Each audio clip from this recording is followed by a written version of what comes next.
também o nosso programa do Ritio, que é um programa que vai ao encontro das pessoas e que, por exemplo, faz os rastreios de hepatite C, onde as pessoas se encontram, e isso em articulação com muitos outros stakeholders, a saúde, os hospitais, os médicos, os enfermeiros, para a comunidade, trabalhar dentro da comunidade, trabalhar com a parte social e a parte da saúde em conjunto.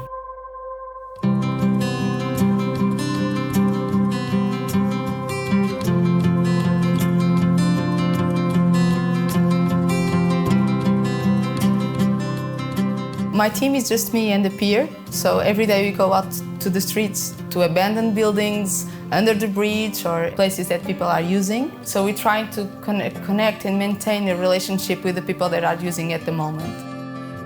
As soon as the people is tested, in 10 minutes they have the result, and if the result is reactive, we can perform an RNA test or a PCR test with a CFADE machine. We can just collect this amount of blood and just transport all these blood tests to the crochet point of care. This is a very positive method because in the same day and actually in 1 hour you have your diagnosed. So as soon as they got the result, they are really interested to start the process to get treated. We never had anyone that refused the treatment. We tested almost 600 people in 2 years. We treated already almost 40, and all of them accepted immediately. I always go out with Inez, my colleague, the nurse. We form a team, and our main objective is to reach as many people as we can. People that are in vulnerable situations, that don't have access to medical or to health system. So I can be a voice of empathy in this process. I can follow someone from the beginning till the end because I've done that and I've been there, and I try to empower people to solve their health issues. It's the way they interact with people and the way they present themselves, you know. They don't patronize, they just come over and treat you as an equal, and that's very important streetwise. So the case of Gonçalo, it was a very specific one because we met Gonçalo in a very vulnerable situation, using at the street, using at abandoned buildings. During the period that he was in a homeless situation, he's found this diagnosis of Hep C. And later in Crescer, they advised me to do the treatment. The new treatment was just a fiber scan, and it's very easy. And I did some pills for 3 months, and that was it.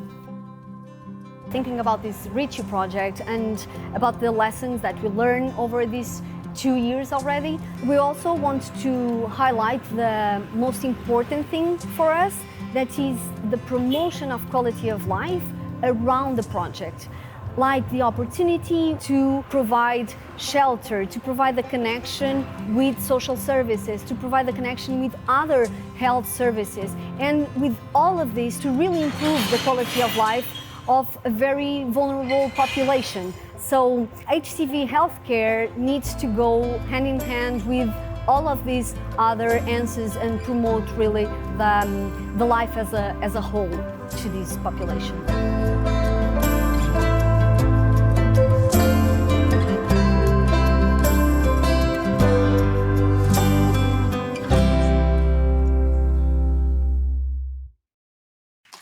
Very touching video. Hi, good morning. My name is Maud Lemoine. I'm an hepatologist from London, originally from France. So sorry for my strong French accent. It's a pleasure to be with you today to discuss together this very, very important question about scaling up viral hepatitis testing. So please be reactive, ask questions. I will start the presentation, the session with this short presentation. And then I will invite a few panelists to discuss with you. So, sorry, I lost my... So here are my disclosures. So just to start, and you all know this, to eliminate viral hepatitis, We really need to significantly increase diagnosis coverage to 90% by 2030. So 2030 is very soon. We are just a couple of years before this deadline. However, as you also know, the current coverage of viral hepatitis diagnosis is very low. You can see globally, only 10% of people living with hepatitis B have been diagnosed so far, and only 20% for hepatitis C. And this coverage is even lower in Africa and South Africa, the regions which are the most endemic for viral hepatitis. So why such a low coverage? It's a combination of issues, a lack of political support, lack of funding, lack of testing, lack of viral hepatitis services, which are very much centralized, and a limited access to viral load. So this slide is just to remind you that actually we start testing with a rapid point-of-care test. And here is the main problem, the viral load testing. And we still need the viral load to decide whether we should treat for hepatitis C and hepatitis B. So viral load testing is probably the main obstacle to elimination. And I would like to get your opinion about this, but clearly the turnaround time is very high between screening, testing, and result of viral load due to laboratory issues, long distance to laboratory and healthcare centers. So what do we need to improve this? In its guidelines, the WHO called for the use of rapid diagnostic tests, reflex testing, and integrated and decentralized care models with task sharing. So you have probably seen this paper, which is a very nice systematic review led by the WHO, published a couple of years ago. And this review clearly showed that actually the full decentralization and service integration and the task sharing with non-specialists or nurses clearly improved linkage to care and treatment coverage with a similar rate of SVR compared to centralized specialist and led clinical services. So this systematic review was clearly a nice evidence-based document to really call for decentralization and integration of HCV care. Reflex testing is another very important aspect to improve testing coverage. So as I've just told you, the big problem is we need a HCV rapid test to identify patient infected, but the problem is the next step, which requires a viral load measurement. So reflex testing means just putting these two steps together. Either in the lab, we use a method that collect blood from the patient and we can get a rapid result of the viral load, or we just collect as well from the clinical visit. So this systematic review was also very important because the review analyzed, they compared lab-based reflex viral load testing with non-reflex viral load testing. And they showed that actually the lab-based reflex viral load increased the uptake to viral load testing and might improve linkage to care and HCV treatment initiation, which makes sense, obviously, because the turnaround time was really short. As you can see, people in this systematic review, the short median time between HCV antibody testing and viral load was less than a day. So how to do reflex testing? And this is what we've seen in the video, and we will discuss about this. But the use of a fingerstick HCV RNA testing is actually very useful, and we have now plenty of data showing the excellent diagnostic accuracy of this test. Jason Grebeley in Australia reported a very high sensitivity and specificity. We did a work as well in Tanzania among people who inject drugs, and we found excellent diagnostic performance. So what about hepatitis B? So here it's a bit more complex. You are aware that the WHO just launched the new guidelines for viral hepatitis B. And as a member of the guidelines development, I can tell you that testing was a huge component of the discussion, obviously. We have less data for hepatitis B, and so it was quite difficult for the WHO to guide, to provide recommendation of the best service delivery for hepatitis B.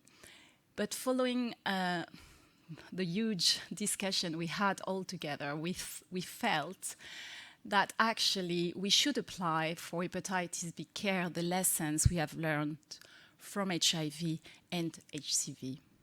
So the WHO clearly called for this key component that I have listed here: integration, decentralization, task sharing, community engagement and peer support, and also the use of reflex and POC testing. So regarding the reflex testing, I've just shown you this for Hep C. The WHO commissioned as well a systematic review, but the number of studies, as you can see, was much more limited. However, this systematic review found, as we found for Hep C, that reflex HBV laboratory testing had a higher rates of timely HBV DNA testing within 14 days. It means that people were tested for HBV infection, and we could get the results very quickly to know whether they needed treatment or not. So following this systematic review, in these new guidelines, the WHO recommend HBV DNA reflex testing. In terms of point-of-care tests for HBV DNA assay, we can discuss about this today, but as you know, it's very difficult. In many settings, we have no access to HBV DNA measurement, but we have some really nice tools to identify viremic patients. So in the new guidelines, the WHO recommend the use of POC HBV DNA assay, following as well a systematic review showing, reporting a very good diagnostic accuracy with a very high sensitivity and specificity. And just to illustrate this, in Africa, so I just want to refer to this study from my colleagues in Ethiopia and also from my research group in Gambia. We found actually that the POC GeneXpert HBV viral load really performed very well with a small turnaround time between diagnosis of HBs antigen and viral load. So the sensitivity was above 90%. And I would like also to mention this it's a test which is still under development. The HB core-related antigen point-of-care test, maybe you've heard about this test. So HB core-related antigen is strongly related to the viral load that has been shown in different publications. And this Japanese company developed a point-of-care test which could actually identify patients with high viral load. The problem with this test, so first, it's not pre-qualified yet by the WHO, and it's not commercialized yet, and we need more data. But clearly, as you can see here, the test can really work very well to identify very high viral load, above 200,000. Above 20,000, it works as well quite well. But for patients with a low viral load, below 20,000, the test is still not really working well, and probably the gene expert assay works better.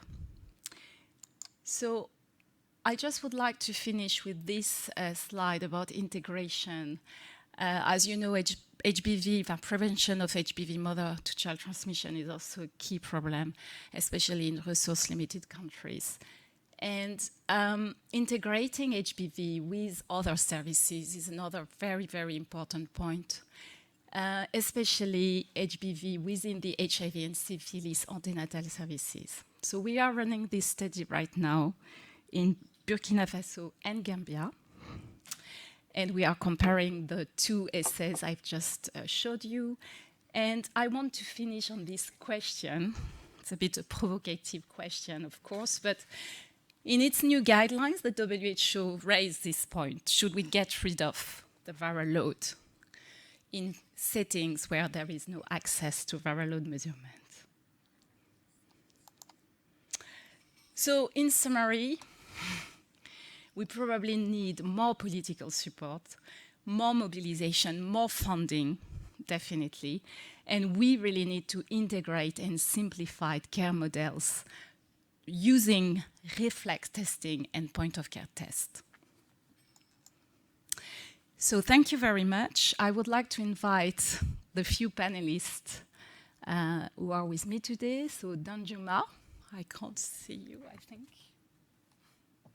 So everyone knows Danjuma. So Danjuma is a strong advocate. Is the previous president of the World Hepatitis Alliance. So thank you for being here. Christina, a neuropsychologist, and I think you've seen her in the video. And congratulations. I was very, very touched by the video. And Dr. George Antonio Valencia, who is infectious disease medical doctor working in Madrid with a strong commitment in harm reduction, and Dr. Hélène Seman, who is a medical doctor as well, working mainly in HIV and also in harm reduction in an NGO in South Africa. So let's open the floor. Who wants to start?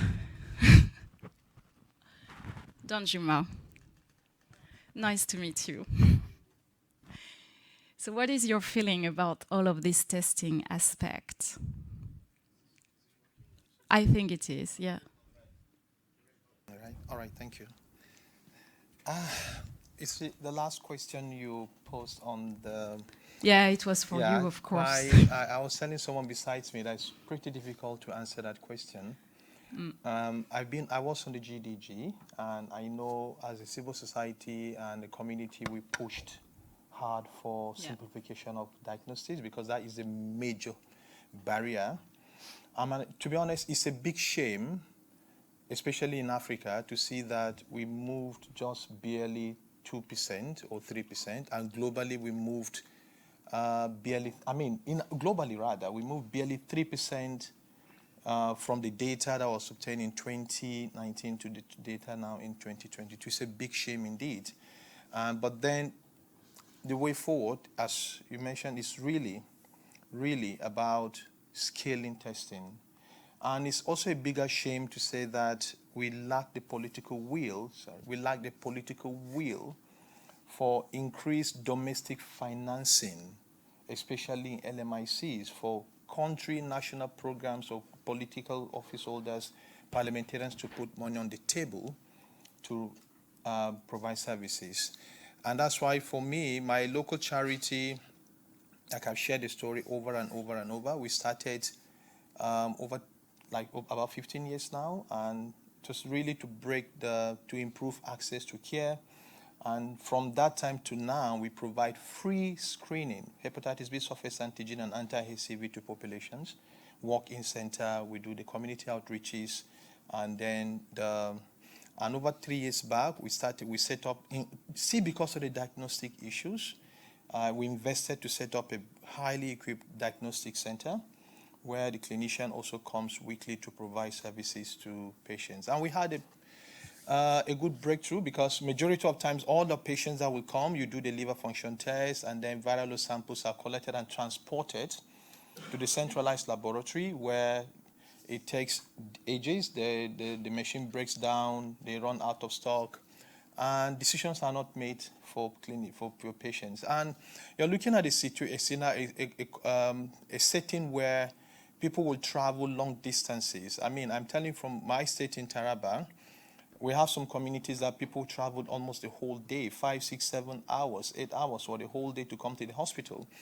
And getting to the hospital, before they get to see the doctor, before they do all the diagnostic, it takes like 2 days. They go to the laboratory for testing, and then they're asked to come back after 3 months. And then maybe within 3 months, the machine must have broken down. There are no reagents. And majority of our patients get lost. So for me, we decided really to look for opportunities where we could improve diagnosis, because for hepatitis B especially, because success have been demonstrated in hepatitis C with cure, so people are motivated to get tested. And then, so we really looked for opportunities to improve diagnosis, so that's why we invested to set up a diagnostic center in my local charity, and we have the clinician sees the patients. And we had the breakthrough when we had the gene expert and donated to us. I must appreciate Sefit for that last year. And that really is revolutionizing the whole thing, because decisions are made immediately, and the pool of samples that we had from our patient registry, patients now have, there is a whole lot of challenge still. But you have the gene expert on site, Yes, right? we have the gene expert.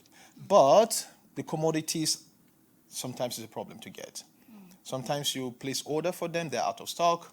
Yeah. And then in Nigeria, we've had recently devaluation of currency, the currency fluctuations. Yeah. And then you're buying stuff with the local currency, and you need to put up in the USD, because most of those procurements are in USD. And then, of course, majority of people from Africa, you're using the local currency that is like 0.000% of the USD or the GBP. But nonetheless, so sometimes the cost, by the time you bring those commodities, the price goes a bit high. So for me, we don't do it as a profit. We don't do it as a profit. We do it really as close as possible to how we get it. Just put a small markup because of the materials and then for the personnel. But that really has been a good game changer. And we are setting up the whole system and doing awareness. So it's really breaking down the barrier, the major challenge about diagnosis. And as a hepatitis B patient, I would say that many patients are demotivated to come to hospitals because they don't get treatment. So patient will ask, why would he go to the hospital when he doesn't have treatment? The doctor will tell him to come back after 3, 6 months or 1 year. And yet they have the alternative outside the hospital through the medical herbal people. So I think it's a big shame that not much has been done, but I just hope and I pray that we all be reinvigorated and motivated to really go back and put in all our energy, leverage opportunities, look out for opportunities to see that we do more testing and diagnosis. And that's the only thing that will help us to move the needle towards achieving elimination. Yes, I agree with you. It's clearly a problem, the turnaround time, I feel. My experience in the Gambia where I work is that before we used the gene expert system, it was a total nightmare. We set up in-house PCR at low cost, so the cost was okay, but patient needed to come back, and obviously they never came back. Then the doctor lost the follow-up. It was really complicated. So we had, unfortunately, quite a large number of patients who had severe liver disease and could not be treated and died.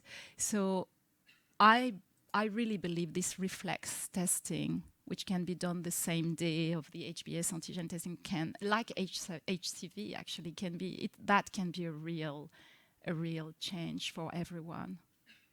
And so that brings me to the next point, Christina. It was really nice to see in the video. So you test, you screen your patients for HCV, and they can start treatment the same day? How does that work, and what is your experience? So right now we didn't start like this, but right now the project we are running is a project where we have this outreach team, this nurse and the peer that do outreach work, meet people where they are in a proximity approach. And we do antibody and RNA testing in the same day. We connect them directly to specialized appointment. We have partnerships at this moment with 2 hospitals. They have their appointment and the treatment is prescribed.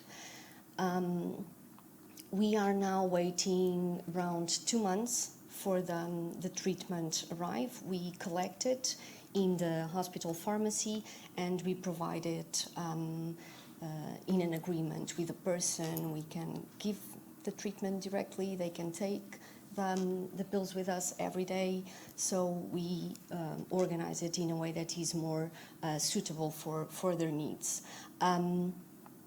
For us, this when we get the financial support to do this RNA testing, using the GenExpert, was a really game changer, because previously we need to take people to the hospitals. In our first pilot, we take people to the hospitals. It was all very simple because we had a partnership with Dr. Rui Tatmarino that help us in one day to do all the things people need to do on the hospital. But even though people don't want to or couldn't go with us and get out of the community, of their spaces, of their daily lives, of their rituals, to go to the hospital. So what we get was, after the RNA, after people know they are positive, they really engage with the rest of the treatment and they really want to be treated. So this was a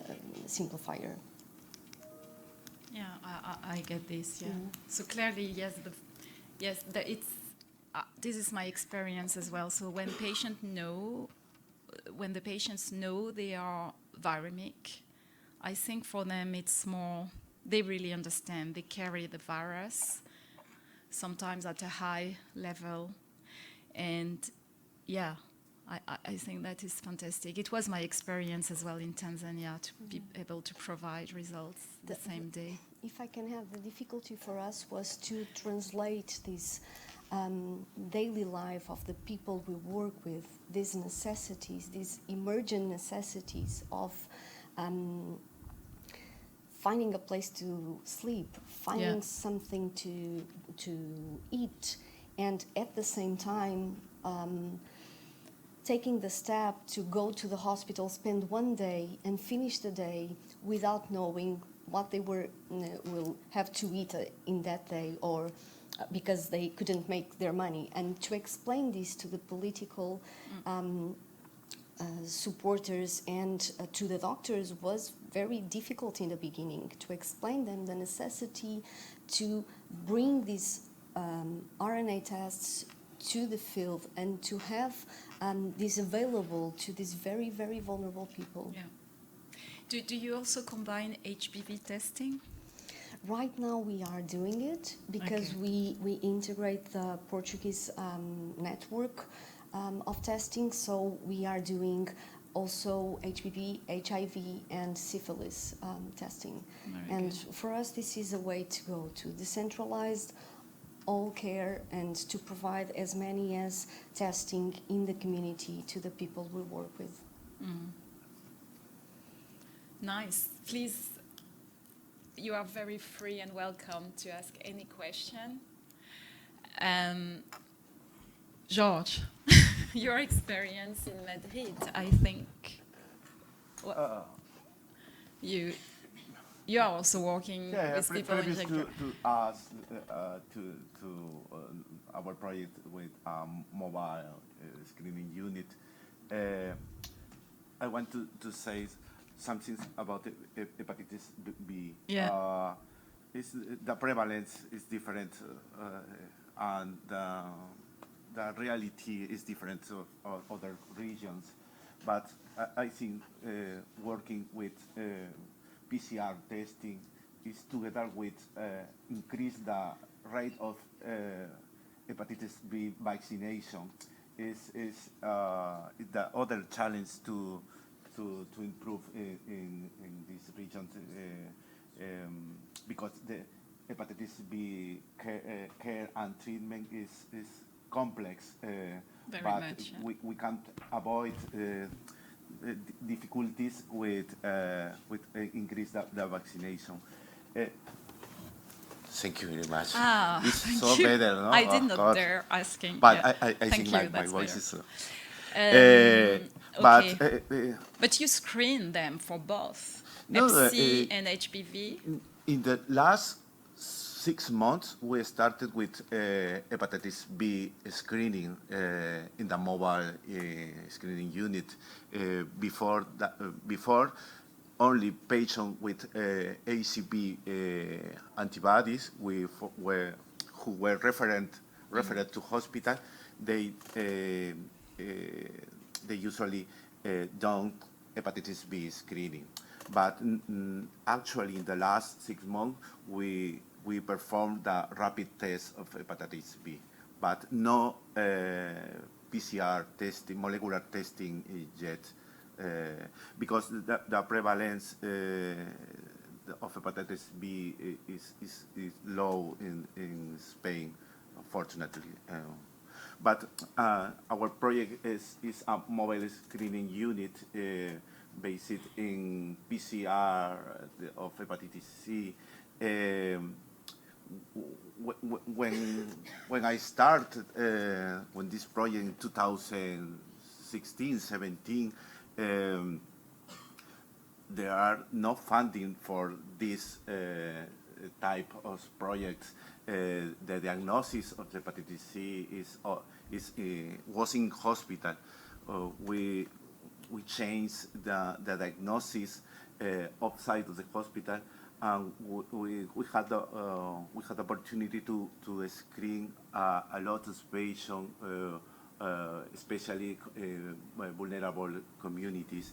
But all patients with positive results in molecular testing were referred immediately to the hospital to evaluation and first scan, blood test, one day So you still have to refer them to the hospital? Yes. Because you could have everything in your mobile clinic. Yeah, but you could there have are the no gene expert doctors and the in fibroscan. the mobile screen unit have 2 peer educators and 1 nurse, and the prescriptions in Spain for HCV treatment is for hospital. doctors and in hospital.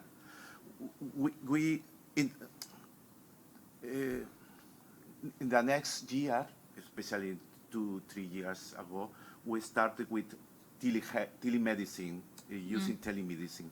The peers or nurse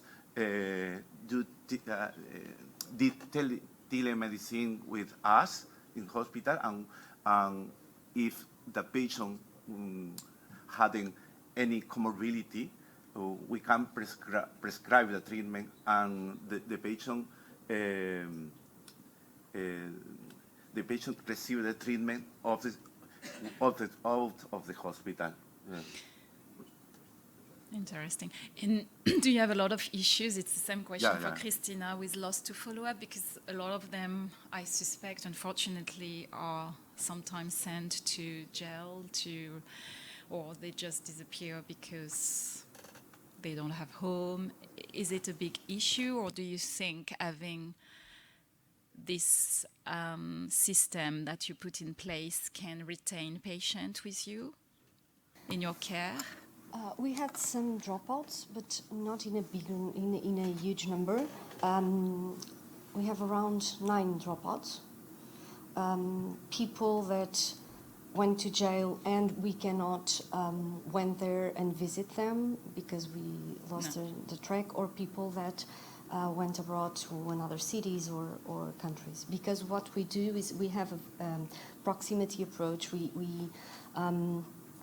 work with around 2,000 people per year, but our approach is to know people by their first name. So we really have, and we work a lot to have a strong connection, a strong relationship with the people we work with. So normally we track, if something happened, we can track the person, we can go to the hospital, we can, if the person is in that situation, we can go to the jail, we can go to the shelter, and connect with the services and try to continue the process.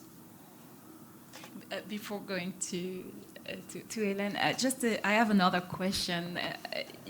Your participants, your patients, are mainly male, I suspect. Yeah. And I don't know, I will be curious as well to have the experience of the audience, but I really feel it's a major problem with viral hepatitis. Even with hepatitis B, and Danjuma, I'm sure you have an opinion of this, but women are very excluded, in my view, from I expect that the big entry door could be the pregnancy, of course, but there are a lot of female drug users. They are highly stigmatized. I don't know how you reach them. For hepatitis B, my experience in West Africa, it's difficult. They have a lot of domestic task burden. They are scared to be rejected by the husband, etc. And I think we should do more work around female infected with hepatitis. I would like to know your opinion about this. We find that difficult task even when we are trying to reach people in our services in general. We see that women tend to protect themselves, so sometimes they do not connect to services that are full of men, and sometimes full of men they encounter in their past, they have problems in their past, they have violence histories. We connect with women that have huge traumatic histories. Even in our routes during the day, they try to find secure places. They go into these secure places early in the day to guarantee they can be there. And this is a very difficult task to the teams to go and reach them. So our way to see it is we need to embrace this task and to try to improve the knowledge we have about this gender sensitivity and gender specificity of helping women. Because after this, after we can connect with these women, healthcare will not be a problem. They will trust the teams and they will... but I think they are more difficult to find. Danjuma, you have a comment on this? Okay, so thank you. Even though I appreciate that we are different cultural and different settings, but the approach we use in Nigeria is that we identified peer women groups and then walk through them. So they in turn motivate and then bring all their networks of women to our services, and then so that really has helped us to have a foot in the table where women cultural peer groups, and then they really help us to mobilize women. And then the antenatal as well, like the project we're running now is that we're going to screen about 120,000 women in antenatal care, and we use that now as an index to the household members and then the partners or the spouses. So maybe looking at peer groups, women social groups might be a way to have maybe an inroad into mobilizing them. Yeah. And you screen them for HBV and HCV. Yeah, HBV surface antigen, but the partners, that is in antenatal care. Yeah. But for the partners, we're doing both anti-HCV and the HB surface antigen. Hélène, what is your experience in South Africa? Okay, thank you for the opportunity. So to just give some context, maybe what's happening in South Africa, I know we've heard from many countries, but I don't think we've heard from South Africa in the conference yet. So locally, our most of you would know our HIV program is very big and very well functioning. At this point, our response has been great. We also have a high TB burden that is really decentralized response to care. But when it comes to hepatitis B and especially hepatitis C, so us working with marginalized populations, particularly people who inject drugs, is really not a response at this stage. We've only had DAAs registered about 2 years ago in the country, and it's still limited to tertiary settings. And there's also no domestic investment in rapid diagnostics for key populations or harm reduction services. So it's mostly donor funded, driven by civil society. So at our medical centre, which is more of a sexual and reproductive health focused centre focused on marginalised populations, we also offer drop-in services very similar to what Portugal has demonstrated with most of those interventions available. So for the last decade, we've been, diagnosing hepatitis C and B alongside HIV and syphilis, especially in the injecting drug use community, and the same barriers in terms of sending to tertiary centres for treatment. They're very restrictive. Even if you manage to send a patient, they're not abstaining. Some centres won't even treat people. So the result of that has been that we have seen, especially where we're at, Pretoria's capital, an explosion of hepatitis B alongside HIV. So we have prevalence is over 80% of Hep C, 70% HIV, which is alarming.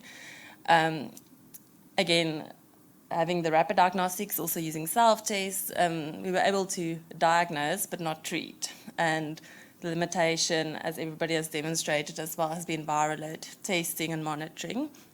So we've also started using point-of-care technology, and I think this was not unfamiliar to us, given that it's been used, for example, in a TB setting already.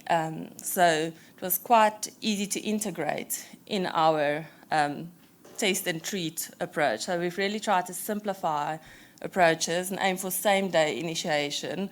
A lot of our patients co-infected, even triple-infected, where we'd prioritise the HIV and Hep B stabilisation and then move to Hep C. And I think, as everybody has mentioned... So you are using the TB services, you said? The country is using point-of-care TB services as well on the same assays, yes. So most of us have been exposed to that. I think maybe one point I would like to touch on is our task sharing. So our country has a very strong nurse-initiated ART program. So our nurses are very used to treating with antivirals and the sort of bloodborne infection treatment. So we've really moved in our simplification to involve both the nurse and the community health worker. So our community health worker, or even it actually starts at the peer. The peer would assist, sometimes demonstrating the self-testing for HIV and Hep C. So they would already be the first contact. Our community health workers, we upskill also as phlebotomists, and fortunately with the finger stick technology, also knowing that it's quite difficult to get blood sometimes. Your venisections in long-term injecting drug users are quite difficult. So it's really enabled us to upskill from the community health worker. The whole team can use the point-of-care assay, so it doesn't limit our time. You still get through all your patients. Whoever is available can run the assay, and we can still, within an hour, get a diagnosis. In our setting, it's very important, if the person was already on ARVs, to be able to immediately check, or they virally suppressed, so I can go on to Hep C treatment and not miss that opportunity, because we have the same challenges of mobile community, moving around. Our success has been higher, I would say, in motivating for Hep C initiation. There's still a bit of reluctancy with the Hep B because of the long-term nature of the treatment, and HIV is still very much stigmatized, so some people just don't feel ready for that. Yes, George. In this sense, the holistic approach or gender-based approach is so important when we perform the screening in their environment. We found, for example, in 2017, when we performed the screening, we found 35% of women who engage in who use drugs have suffered any type of physical violence, and more half of them has suffered psychological violence. And with data, the Madrid Council implement a shelter, harm reduction, but with housing, only for women to try to avoid this problem, because I mean the screening have to need to serve for identify other needs of this population, housing, food, other needs. Yeah, it's a very good point, and I think we have we have to improve all of this kind of holistic approach, especially for hepatitis B. I think it's a big problem, and we talk a lot about integration on the paper. So WHO is calling for this, and I have the impression we are quite far from this, but it's my personal vision, so feel free to correct me. Yeah, what do you think? Yeah, so yeah, Mo, I think I'm really a protagonist of the test and treat all, and we're doing, for the past 2 years, we did some bit of piloting of surface antigen testing in antenatal, but my greatest worry is the postpartum care. The postpartum care. Yes. That is a big concern, and I think programs really need to, because beyond the prophylaxis, the health of the woman is very important, and that is where there's a lot of gap, and we need to really put our lens into really getting that. Yeah, so just for the audience and to clarify, because this is really a burden debate we had at the WHO as well, but so for pregnant women, indeed, there is an increasing debate around test and treat, irrespective of the viral load. Because in some areas, it's really impossible to get access to viral load, and which is a shame. That's another debate, but I'm very upset to see the efforts which has been deployed during the COVID period to have a PCR test, and it's impossible in some areas to have a HPV DNA for pregnant women. So the WHO says, well, in areas where there is no access to viral load, you can do test and treat. But with low evidence, of course, and I think we really need to assess this in real life, because whether it is feasible, we don't know. Whether the woman will accept, we don't know, probably, we hope. And also, as you say, the postpartum is a big question. Do we stop tenofovir? What is the risk of the flare? When you stop tenofovir, there is a risk of reactivation, which can be quite dangerous. So I think we need to address all these questions. So that's why we need more funding as well, obviously. But I will separate the test and treat all in pregnant women with the test and treat all outside pregnancy. And I know we had a lot of debates and we sometimes disagree. But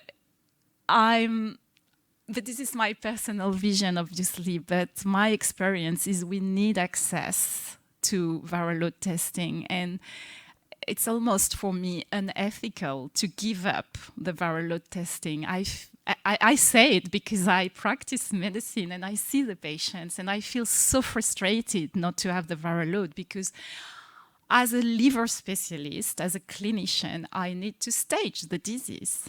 And the patient will ask me, and you, I suspect as well, what is the stage of my disease? Is it serious? And of course, the best marker, we all know that, is the viral load level.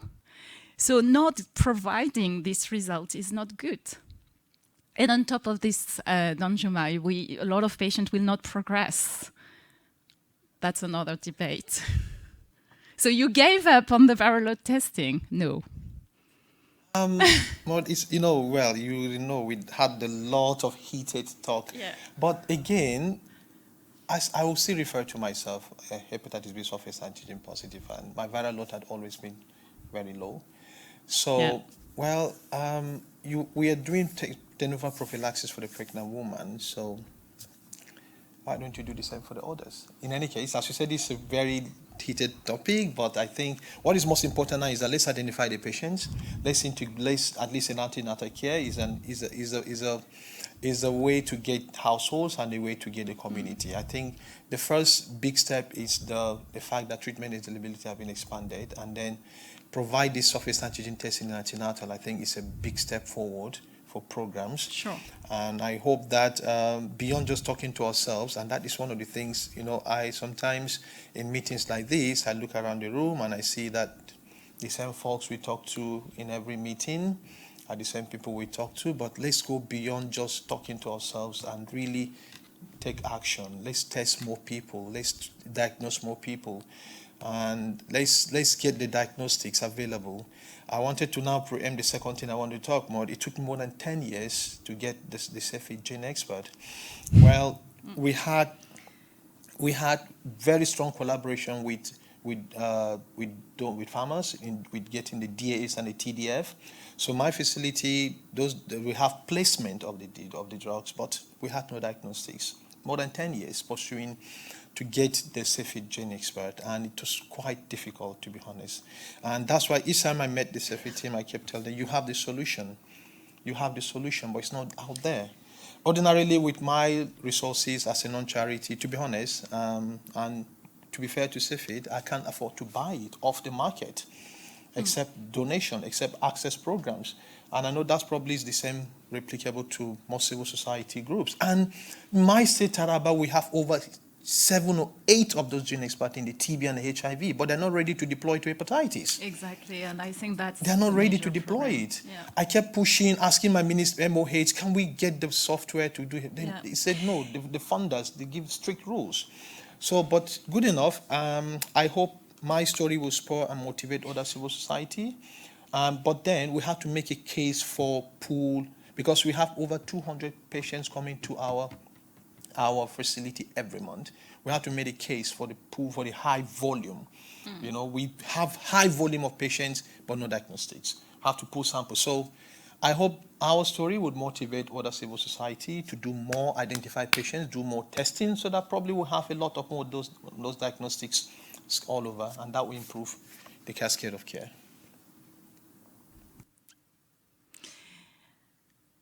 So the audience is very quiet. If you have any question. I'm very short vision, but I think it's Philippa. Nice to see you. Is it? Oh, sorry.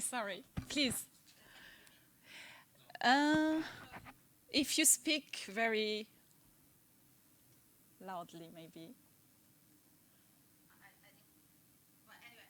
We can hear you. Well, please. anyway, I'll try my best. Yeah. So I'm Iza Cigleniczka. I work for MSF, for Doctors Without Borders, and we've been using reflex testing for hepatitis C and a bit on B as well for PMTCT with the expert platforms. And I just feel that this debate is so frustrating, right? Because the expert machines are over Africa, in every corner. They have been scaled up during COVID. We were able to test everyone many times for COVID with and we aren't able to do that for things that are really life-saving. And then, I mean, the other point I think is, I think it's fantastic to have point-of-care machines available, and I think the expert is one of those. But the cost is prohibitive. I think if now we are to test everyone who tests positive on a rapid test with the gene expert, I think that even if the machines are available, the cost of cartridges is prohibitive. So I think this is not a scaled up yet, I think. No? So we have to find ways that either the costs come down, that the machines available are used in an appropriate way, and I think there is really a space for advocacy and push from everyone. No? Yeah, I agree with you. Just to react very quickly, because we have not much time left. Unfortunately, we could discuss this issue during hours. I personally believe that we have a responsibility to put pressure on our governments, because what you say, it's absolutely insane. I agree that maybe in some areas it will never be possible, in very remote areas, to have a viral load testing. Okay, fine. But I just had in mind a patient I've seen in Gambia a couple of weeks ago. The gene expert machine was there next to me, but I could not access the machine because it was just for TB lab, etc. Finally, at the end, she had a viral load very low at 11. I think, but because we did it as part of the research program, but how frustrating it is not to be able to give this result in routine, and how unfair it is. And the price you mentioned, the cost aspect, it's also the responsibility of the ministries of health, in a way, to put pressure, and if they would buy a large volume of cartridges. Anyway, just we can discuss during the breakfast. Philippa, please. Thanks, everyone. Really interesting discussion. So I'm a clinician mainly based in the UK, but work in close collaborative partnerships in South Africa, Uganda and Kenya, so have some insights into the challenges of those environments. I completely agree with all these points that have been made about sort of access to what should be straightforward and equitable testing of viral load. I'd be really keen to know what you all think about imaging. So in some ways, saying, oh, we should also be doing imaging just seems so far out of reach for all the reasons about access, funding, training. Yeah. If we can't even get a DNA test, what is the possibility of getting access to FibroScan or ultrasound? On the other hand, you can raise the same point about equity and about good clinical care, and there's a real problem with the monopoly from single companies who hold the technology and make it completely unaffordable and out of reach for most of these places. And actually, this isn't just about viral hepatitis, it's about management of metabolic liver disease, obesity, Absolutely. diabetes. Yeah, I absolutely agree with you, Philippa. So absolutely. And that's the next burden, the burden of MASLD, alcoholic liver disease in South Africa. And so should we tackle this together, or is it just so far out of reach that we're not if we putting say, our resources? okay, fine, test and treat, we don't care about the viral load. We had this discussion yesterday evening. It's like me saying to you, Philippa, well, you look like you should be on anti-hypertensive drug because you tick the criteria, but actually I will not measure your blood pressure. It's honestly not the same, but it could be the same problem, you know. And but we have to put pressure. There is now, there is a company, there are a few companies which are developing point-of-care tests for liver ultrasound at a very low cost. So if we carry on the fight, we will make a change, but we have to fight. For me, and again, it's a personal vision, giving up on viral load testing, it's a failure in a way.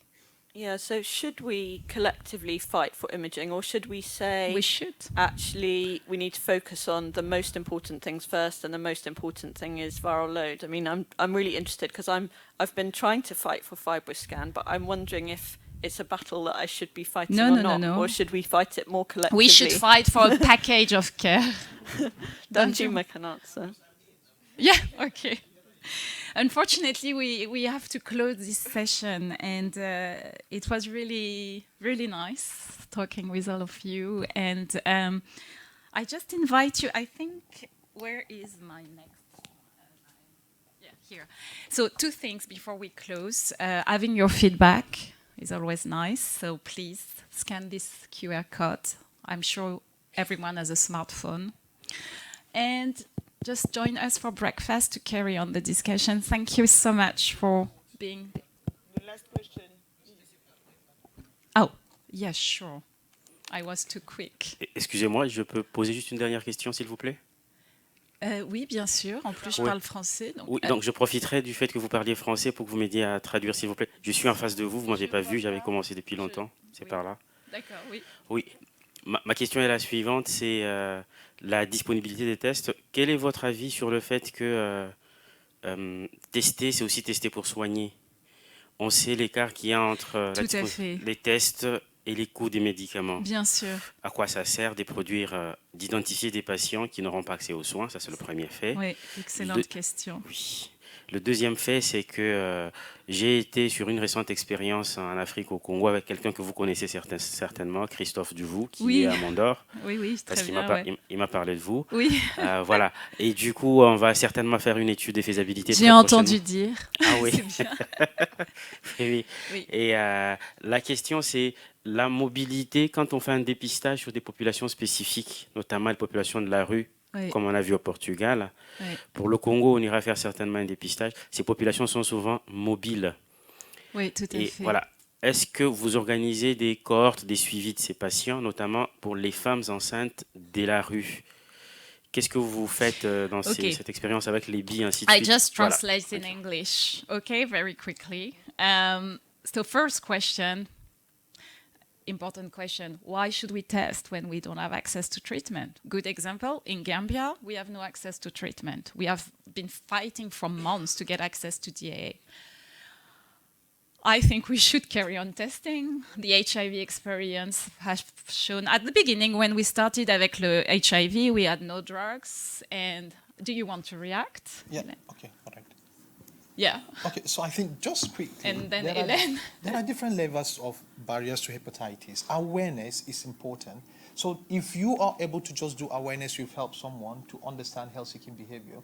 You're able to do testing. So even if there's no free treatment, there are people that can afford treatment. So, but people should be disclosed, should be informed about that diagnosis and counseled. Yeah. Because a lot of people in Africa and Nigeria, they have hepatitis, they do not know, and they still live, they still take herbal medication, still take high-risk lifestyle, and yet their liver is getting harmed. So testing is very important. It's a one step towards at least stopping the disease progression. So even if you don't provide treatment, the patient is informed, and the person will be able to even access. Some people can afford to take the treatment by themselves. So testing is crucially important. Hélène, you want to react? Yes, I'll just quickly react to say that for us it was testing is a tool to sound alarm for our government and say we have a problem. Exactly. You have to invest. Exactly. You cannot ignore. So inform communities and make testing happen, then we'll see treatment access. And just a last question about homeless people, how you follow them, and it's a big problem. Christina or George, you have a... Yeah, we have a lot of people at this moment in a homeless situation. 10,000 were the last numbers.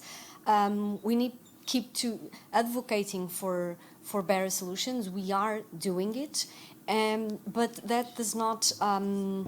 It's a barrier for us to treat people. We continue to implement projects of proximity on the street and try to use this opportunity to connect people to housing responses. For example, in our project, it was an opportunity to pressure the institutions to integrate people in a homeless situation, and nobody did the treatment from the street.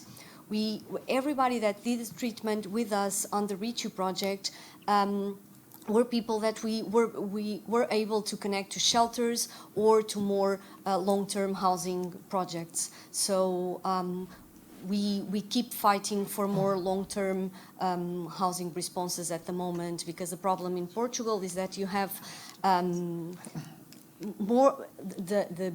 big majority of responses are transitional responses, but people keep staying, and you don't have long-term responses for people to go to, and this is what we are advocating for at the moment.